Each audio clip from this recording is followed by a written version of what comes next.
मालिया के चक्कर में कहियो न हम स्कूल गेलिए। मालिया के चक्कर में हम फेल भेलिए भैया रे। छौरिया के चक्कर में हम फेल भेलिए भैया रे।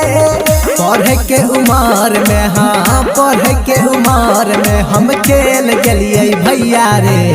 छौरिया के चक्कर में हम फेल भेलिए भैया रे। मालिया के चक्कर में हम फेल भेलिए भैया रे।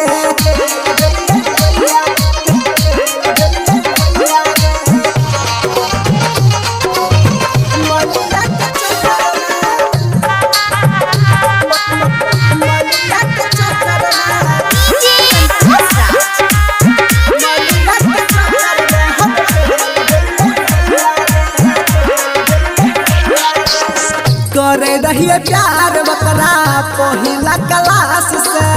तैयो खेल गेल छौरी हमर विश्वास से। सुहुना करे रहिए प्यार बकरा पहिला क्लास से। तैयो खेल गेल छौरी हमर विश्वास से। ओकरे खातिर कई बेर जेल गेलिए भैया रे। छौरिया के चक्कर में हम फेल भेलिए भैया रे। मालिया के चक्कर में हम फेल भेलिए भैया रे।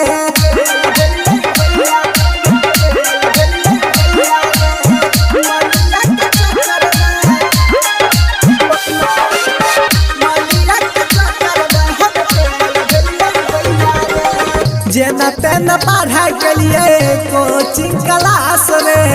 तैयो हम फेल भेलिए छौरी भेल पास रे। सुने जेना तेना पढ़ाई के लिए कोचिंग क्लास रे। तैयो हम फेल भेलिए छौरी भेल पास रे। संतोष रौशन से भी मेल कलिए भैया रे। छौरिया के चक्कर में हम फेल भेलिए भैया रे। मालिया के चक्कर में हम फेल भेलिए भैया रे। SK recording studio Bhawanipur.